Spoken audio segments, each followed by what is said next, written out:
السلام علیکم دوستوں، خوف و دہشت کی ایک اور کہانی میں خوش آمدید۔ آج ہم آپ کو لندن کے دل میں ایک ویران اوپیرا ہاؤس کی سیر کرائیں گے، جہاں ایک پراسرار راز چھپا ہوا ہے۔ ایک نوجوان گلوکارہ جو کمال حاصل کرنا چاہتی ہے، ایک آسیب زدہ ہستی کے سائے میں آ جاتی ہے، جو دہائیوں سے ان کھنڈرات میں بھٹک رہی تھی۔ لیکن جب وہ سچ کے قریب پہنچتی ہے تو کیا ہوتا ہے؟ کہانی کے اختتام تک جڑے رہیں اور لندن کے آسیب زدہ اوپیرا ہاؤس کے ہولناک راز کو دریافت کریں۔ یہ سن 1920 کی بات ہے، جب لندن کی دھند بھری گلیوں میں ایک ٹھنڈی ہوا چل رہی تھی۔ شہر کے بیچوں بیچ ویسٹ منسٹر اوپیرا ہاؤس کھڑا تھا، جو کبھی انگلینڈ کی اشرافیہ کا فخر ہوا کرتا تھا، مگر اب صرف ایک شکستہ عمارت تھی جس کے بارے میں لوگ سرگوشیوں میں بات کرتے تھے۔ کہانیاں مشہور تھیں کہ وہاں ایک سایہ دار مخلوق گھومتی ہے جسے ویسٹ منسٹر کا بھوت کہا جاتا ہے۔ ایمیلیا کارٹر ایک نوجوان اور باصلاحیت گلوکارہ تھی، جس نے ان قصوں کو محض توہمات سمجھا۔ اسے ایک بڑے مقابلے میں حصہ لینا تھا اور اسے پریکٹس کے لیے ایک پرسکون جگہ درکار تھی۔ تمام وارننگز کو نظر انداز کرتے ہوئے وہ ایک شام اوپیرا ہاؤس میں داخل ہوئی، جہاں اس کے قدموں کی آواز سنسان حال میں گونجنے لگی۔ جیسے ہی اس نے گانا شروع کیا، ایک عجیب واقعہ پیش آیا۔ ایک گہری اور پراسرار آواز سرگوشی میں بولی، تمہاری آواز خوبصورت ہے، مگر اس میں مہارت کی کمی ہے۔ ایمیلیا کا دل زور زور سے دھڑکنے لگا۔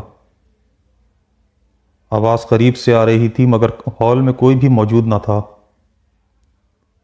اگلے کچھ دنوں تک جب بھی وہ مشق کے لیے آتی، وہی آواز اسے ہدایت دیتی، اس کے نوٹس درست کرتی۔ ایسا لگتا تھا کہ وہ آواز موسیقی کے رموز میں سے بے حد ماہر ہے، مگر کچھ تھا جو غیر فطری محسوس ہوتا تھا، جیسے یہ آواز کسی اور دنیا سے آ رہی ہو۔ ایک رات ایمیلیا نے اس راز سے پردہ اٹھانے کی ٹھان لی۔ وہ اوپیرا ہاؤس کے زیر زمین تہہ خانے میں جا پہنچی، جہاں سالوں سے کوئی نہیں گیا تھا۔ گرد و غبار میں لپٹے پرانے ساز و سامان کے درمیان اسے ایک سائے کی جھلک دکھائی دی۔ وہ ایک لمبا سا آدمی تھا، جو پرانے طرز کا سیاہ کوٹ پہنے ہوئے تھا، اور اس کے چہرے کا آدھا حصہ نقاب میں چھپا تھا۔ اس کی موجودگی نے ایمیلیا کی ریڑھ کی ہڈی میں سنسنی سی دوڑا دی۔ اس نے لرزتی ہوئی آواز میں پوچھا، تم کون ہو؟ میرا نام ایڈورڈ سنکلیئر ہے، سائے نے آگے بڑھتے ہوئے جواب دیا۔ میں کبھی لندن کا عظیم ترین موسیقار تھا، جب تک کہ مجھے دھوکہ نہ دیا گیا۔ اس نے اپنی المناک کہانی بیان کی کہ کس طرح اوپیرا ہاؤس کے مالکان نے اس کی تخلیقات کو چرا لیا تھا اور اسے کوئی بھی کریڈٹ نہ لینے دیا، اور جب اس نے ان کا سامنا کیا تو ہاتھا پائی میں وہ بالکنی سے گر گیا اور اسے مردہ سمجھا گیا، مگر اس کی لاش کبھی نہیں مل سکی۔ تب سے اس کی روح اوپیرا ہاؤس میں بھٹک رہی تھی، کسی ایسے گلوکار کی تلاش میں جو اس کے میوزک کے قابل ہو۔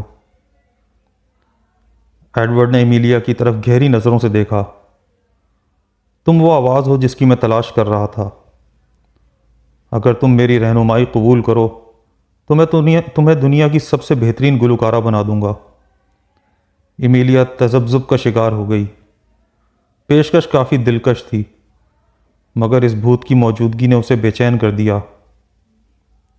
اور اگر میں انکار کر دوں تو؟ اس نے آہستہ سے پوچھا۔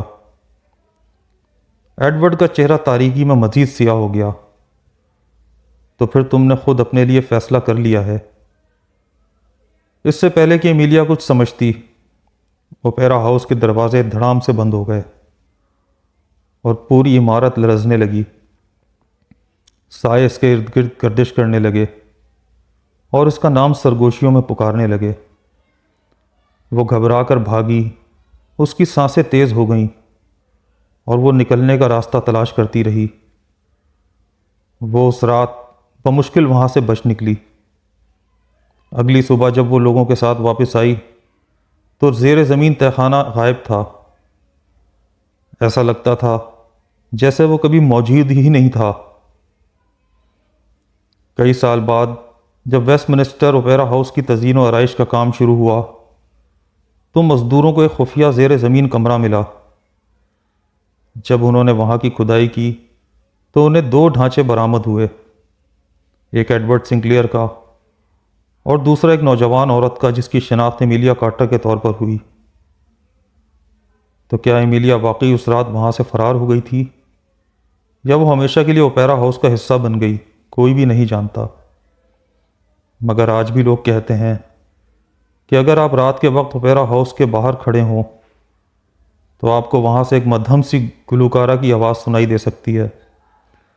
آپ کا کیا خیال ہے کہ ایڈورڈ سنکلیئر محض ایک کہانی تھا یا اس کی روح آج بھی بہترین آواز کی تلاش میں بھٹک رہی ہے؟